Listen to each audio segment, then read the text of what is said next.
following video is a remastered version of my first original 5 YouTube videos, now combined into one. I was so clueless back then that I could not combine these videos together. Now look at him go, George!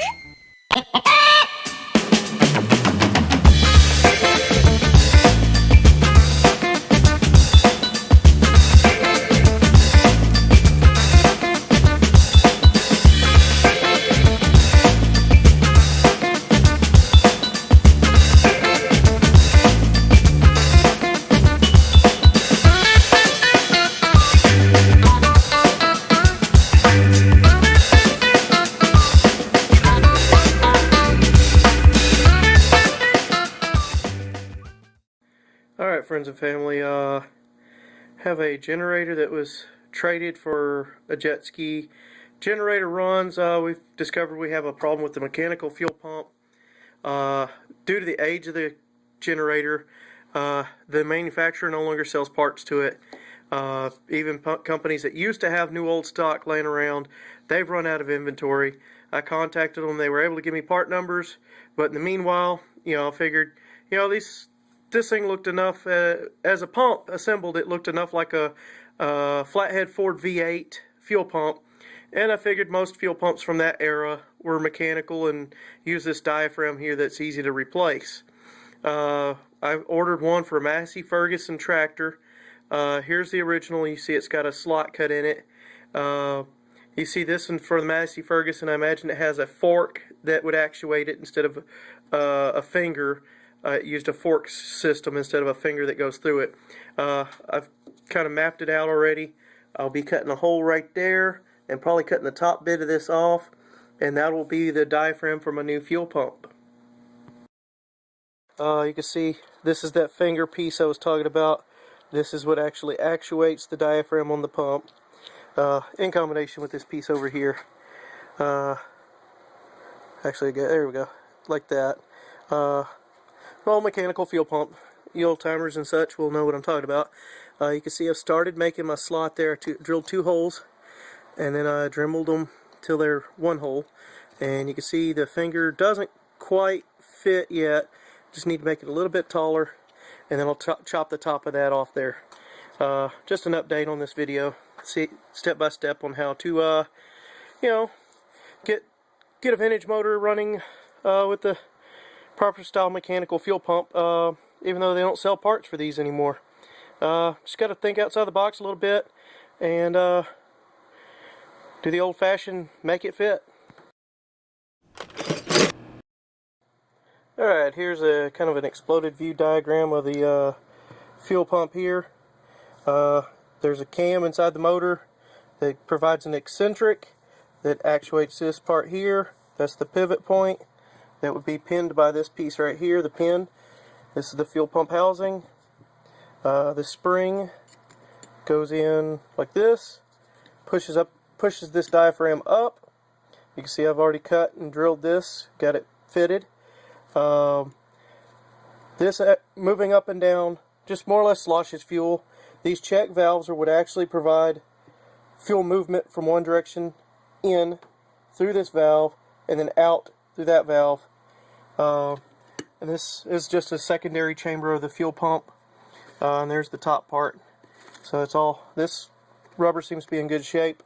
One thing I did find wrong with the kit, like I said, it was for a Massey Ferguson, probably diesel tractor. These little check valves are way smaller than the ones in the fuel pump. Those are in good enough condition. The main problem was the fuel on the old diaphragm was just leaking into here and going into the motor oil in the block. So, and it just wasn't pumping fuel. So here we go. We're going to put it all back together. The next video should be us running this generator again.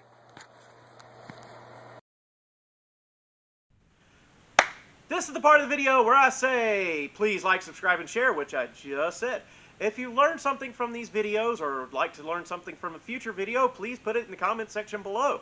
If I've made any sort of critical filming errors with lighting or sound, please let me know. I'll work on that in the future. And as usual, binge watch the rest of my videos. And don't forget to wrench every day. Y'all behave. We'll see you in the next one. Thank you for watching.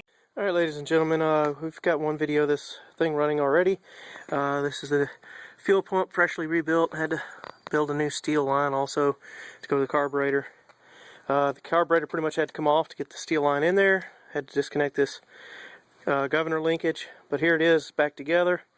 You can prime it up the old-fashioned way, and here we go.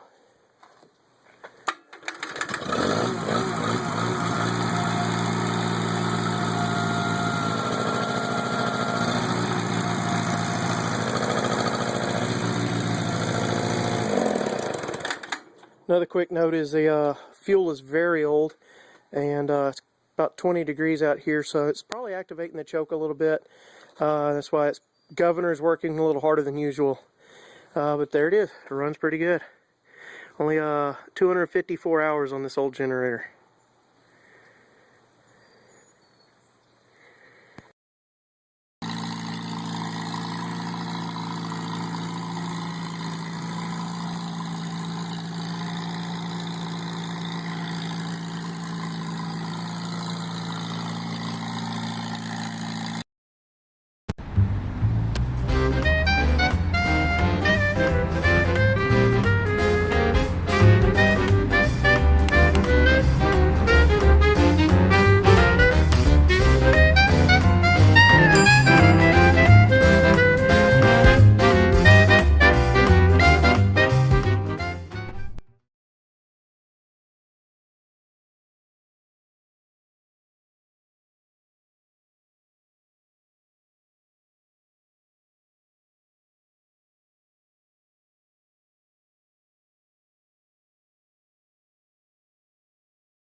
Now look at him go, George!